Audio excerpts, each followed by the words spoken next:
السلام علیکم ورحمۃ اللہ وبرکاتہ. الحمد للہ وحدہ والصلاة والسلام علی من لا نبی بعدہ اما بعد. محترم سامعین کرام، آج 12 ربیع الاول اور سن 1444 ہجری کو میں یہ ویڈیو بنا رہا ہوں، اور عید میلاد النبی صلی اللہ علیہ وسلم کے موقع پر چند باتیں آپ حضرات کی خدمت میں عرض کرنا چاہتا ہوں. اور الحمدللہ پہلے سے ہی ہماری ایک لیکچر سیریز چل رہی ہے حضور پاک صلی اللہ علیہ وسلم کی سیرت طیبہ پر، ہماری پہلے سے ہی ایک سیریز چل رہی ہے. اسی ضمن میں بھی یہ بات ہو جائے گی، اور موقع کے اعتبار سے بھی مجھے لگتا ہے کہ ان باتوں کا کہنا اور ان باتوں کا آپ تک پہنچنا نہایت ضروری ہے. اور جو بھی باتیں آج میں کروں گا وہ یہ طے شدہ نہیں ہے کہ وہ باتیں صرف میں کر رہا ہوں. الحمدللہ اس سے پہلے علماء نے اور اکابر نے ان باتوں کو امت تک پہنچانے کے لیے یا عام عوام تک پہنچانے کے لیے بہت کوششیں اور جد و جہد کی ہیں. میں آپ حضرات کے سامنے قرآن کی ایک آیت پیش کر رہا ہوں جو کہ آپ نے کئی مرتبہ سنی ہوگی، اور آپ سے میں گزارش کروں گا کہ اس آیت کی تفسیر پڑھیں، اور کسی کی بھی تفسیر آپ پڑھیں، چاہے آپ فی ظلال القرآن پڑھیں سید قطب شاہ کی، یا آپ مولانا مودودی رحمۃ اللہ علیہ کی پڑھیں، یا آپ ترجمان القرآن پڑھیں، یا کسی بھی عالم دین کی تفسیر جو معتبر تفسیر ہے. تفسیر ابن کثیر بہت شاندار تفسیر کی کتاب ہے، آپ تفسیر کی کسی بھی کتاب میں جا کر کے اس آیت کی تفسیر پڑھیں، ترجمہ نہیں تفسیر پڑھیں. وہ آیت ہے اعوذ باللہ من الشیطان الرجیم. آیت اس طرح سے ہے وَمَا أَرْسَلْنَاكَ إِلَّا رَحْمَةً لِّلْعَالَمِينَ. اس آیت کی آپ تفسیر پڑھیں کہ ہم نے آپ کو اس دنیا میں سب کے لیے رحمت بنا کے بھیجا ہے. یہ آپ کو کا خطاب حضور پاک صلی اللہ علیہ وسلم کے لیے تھا اللہ کی طرف سے.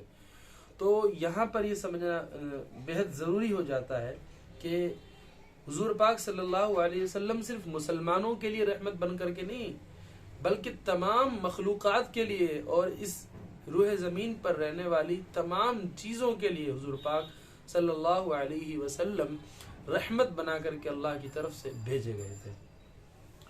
دوسری بات یہ ہے کہ ایک مرتبہ حضور پاک صلی اللہ علیہ وسلم نے حضرت عمر بن خطاب رضی اللہ تعالی عنہ سے پوچھا کہ عمر تم سب سے زیادہ محبت کس سے کرتے ہو؟ تو حضرت عمر بن خطاب رضی اللہ تعالی عنہ نے فرمایا کہ یا رسول اللہ، سب سے زیادہ محبت میں اپنے بیوی بچوں کے بعد سب سے زیادہ محبت میں آپ سے کرتا ہوں. تو حضور صلی اللہ علیہ وسلم نے فرمایا کہ عمر ابھی تمہارا ایمان ادھورا ہے. اور حضرت عمر پریشان ہو گئے کہ یہ کیا خطا کیا ہو گئی، کیسی بات حضور فرما رہے ہیں، کیا بات ہو گئی مجھ سے، کہاں غلطی ہو گئی مجھ سے. تھوڑی دیر حضرت عمر خاموش رہے. حضرت عمر نے حضور سے پوچھا کہ یا رسول اللہ کیا بات ہے، مجھے بتلائیں. تو حضور پاک صلی اللہ علیہ وسلم کی یہ حدیث بہت مشہور حدیث ہے، اور سیاہ ستہ کی کتابوں میں آپ کو یہ حدیث مل جائے گی. صحیح مسلم کی بھی روایت ہے، صحیح بخاری کی روایت ہے، جہاں حضور نے فرمایا لا یؤمن احدکم حتی ان اکون احب الیہ من والدہ وولدہ والناس اجمعین، کہ تمہارا ایمان تب تک پوری طریقے سے مکمل اور کامل نہیں ہے جب تک کہ تم اپنے ماں باپ سے زیادہ، اپنی اولاد سے زیادہ، اور حتیٰ کہ تمام چیزوں سے زیادہ محبت مجھ سے نہ کر لو.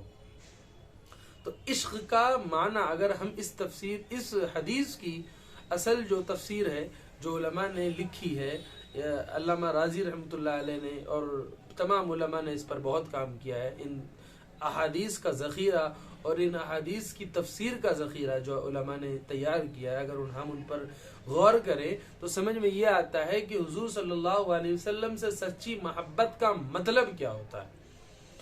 کیا 12 ربیع الاول کو ایک جلوس نکال کر کے روڈ پر جمع ہو جانا ہے حضور پاک صلی اللہ علیہ وسلم کے لیے محبت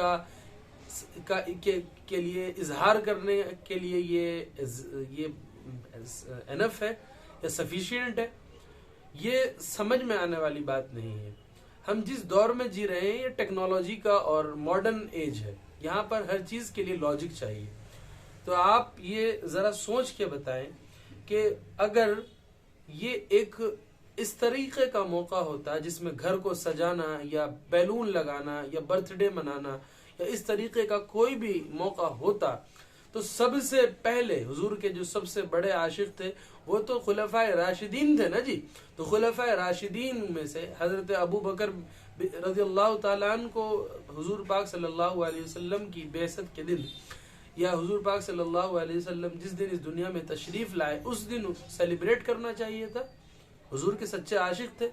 یا تو اس بات کو مانیں یا تو پھر یہ کہیں کہ حضور صلی اللہ علیہ وسلم کے عاشق نہیں تھے حضرت ابو بکر، نعوذ باللہ من ذالک. کیا حضرت عمر ابن خطاب نے کبھی اس کو سیلیبریٹ کیا؟ کیا عثمان ابن عفان رضی اللہ عنہ نے کبھی اس کو سیلیبریٹ کیا؟ کیا علی ابن طالب نے کبھی اس کو سیلیبریٹ کیا؟ کیا حسن ابن علی نے کبھی سیلیبریٹ کیا؟ کیا حسین ابن علی نے کبھی سیلیبریٹ کیا؟ کیا معاویہ رضی اللہ تعالیٰ انہوں نے کبھی اس کو سیلیبریٹ کیا؟ نہیں کیا. لیکن چونکہ پہلی مرتبہ جو ہے نا جی ایک عیسائی نے تقریباً 600 آپ کہیں کہ 600 ہجری میں پہلی مرتبہ اس بدعت کو، یہ کھلی بدعت ہے، اس میں کوئی دو رائے نہیں ہے، یہ علماء تمام علماء کا کنسنسس ہے، اجماع ہے کہ یہ ایک بدعت ہے کہ حضور پاک صلی اللہ علیہ وسلم سے منسوخ کر کے اس کو سیلیبریٹ کرنا اور یہ کہنا کہ ہم عید منا رہے ہیں اور حضور صلی اللہ علیہ وسلم کے برتھ ڈے کو سیلیبریٹ کر رہے ہیں. میں اس ڈیپ انالیسس میں نہیں جاتا کہ حضور کی جو پیدائش کا دن وہ 8 ربیع الاول تھا، 9 تھا، 10 تھا یا 12 تھا.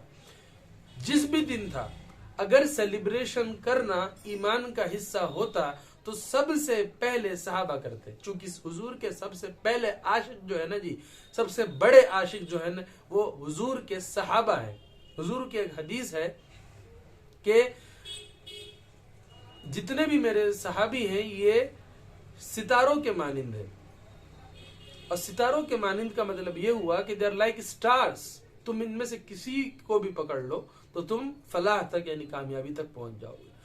ایک بھی صحابی کو کسی میں چیلنج کر سکتا ہوں الحمدللہ، آپ ایک بھی، اتنے سارے صحابی ہیں، اتنے تمام ہزاروں صحابی میں سے کسی ایک بھی صحابی کا، ایک بھی تابعی کا یا ایک بھی تبع تابعی کا، ایک بھی عالم دین کا جو اس کے بعد کا مرحلہ گزرا ہے یا کسی بھی اللہ والے نے کبھی بھی 12 ربیع الاول کو سیلیبریٹ کیا ہو یا اس طرح کا جلوس نکالا ہو، کہیں سے کہیں تک اگر ثابت ہو جائے تو پھر انشاءاللہ ہم بھی سیلیبریٹ کرنا شروع کر دیں گے. لیکن اس کے لیے آپ کو ایک مضبوط دلیل دینی پڑے گی. یہ کیا ایمان بنا رکھا ہے، یہ کیا حالت ہم نے اپنی بنا رکھی ہے، یہ کیا دین کا مذاق بنایا ہوا ہے، یہ کیا چل کیا رہا ہے. جس کے من میں جو آ رہا ہے وہ کر رہا ہے، جس کو چاہے جو سمجھ میں آ رہا ہے وہ کر رہا ہے. اوپر سے اس پہ دین کا ٹیگ لگا دینا، دین کا لوگو لگا دینا. یاد رکھیں میرا مقصد کسی ایک مکتب فکر کو ٹارگٹ کرنا نہیں ہے.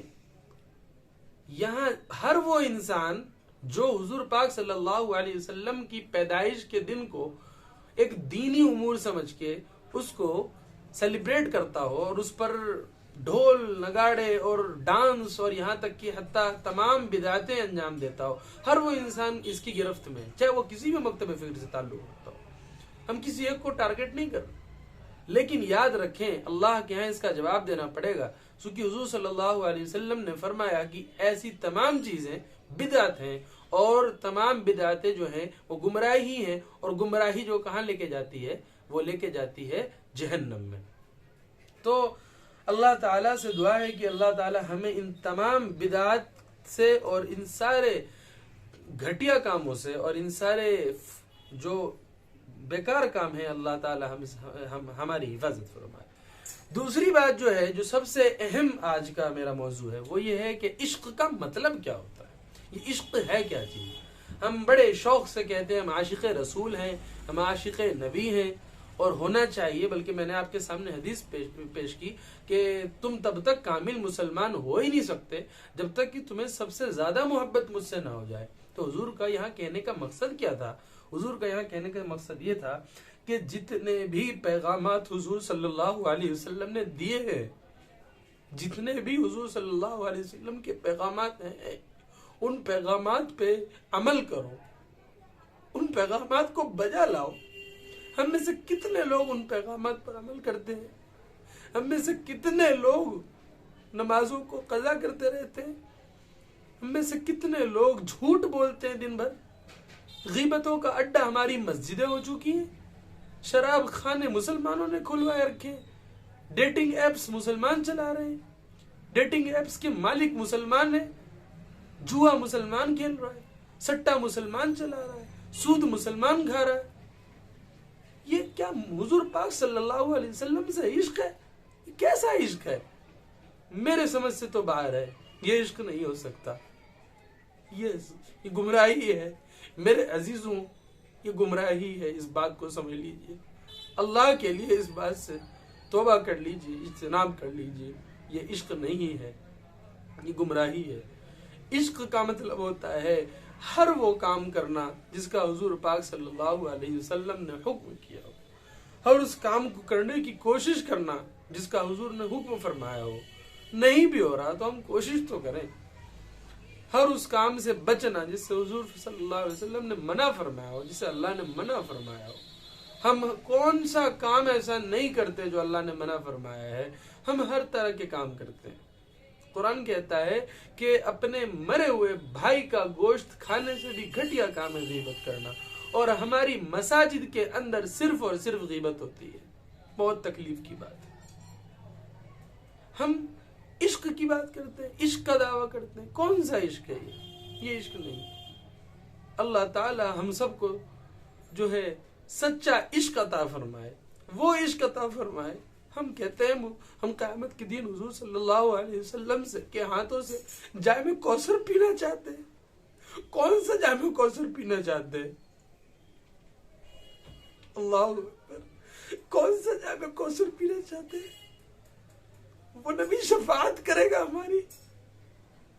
کیا ایسا وہ نبی ہم شفاعت کے لائق ہیں؟ ہم اس صف میں کھڑے ہونے لائق ہیں جس سے حضور پاک صلی اللہ علیہ وسلم ہمیں جام کوثر پلائیں گے اپنے ہاتھ مبارک سے؟ ہم اتنے گھٹیا لوگ ہیں، ہم اتنے گنہگار ہیں، ہمارے دامن اتنے کالے ہیں، ہمارے اعمال اتنے سیاہ ہیں، ہماری زبان اتنی گندی ہے، ہمارا کردار اتنا گندا ہے کہ ہم حضور صلی اللہ علیہ وسلم کی شفاعت کے لائق بھی نہیں۔ پھر بھی حضور کی حدیث کیا ہے کہ میں تب تک اللہ سے مانگتا رہوں گا جب تک کہ اللہ میرے ہر ایک امتی کو جنت میں داخل نہیں کر دیتا۔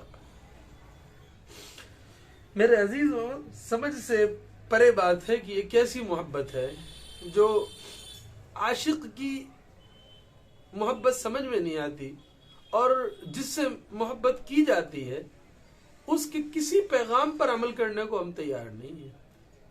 آپ اپنے والد محترم سے کہیں جا کر کہ والد صاحب میں آپ سے بہت محبت کرتا ہوں، اور والد صاحب کی ایک بات بھی نہ مانے تو کیا والد صاحب مان لیں گے کہ آپ ان سے محبت کرتے ہیں؟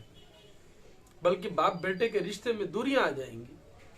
کیا ہمارا اور ہمارے نبی کا رشتہ مضبوط ہو جائے گا جب ہم ان کا کوئی حکم نہ بجائیں؟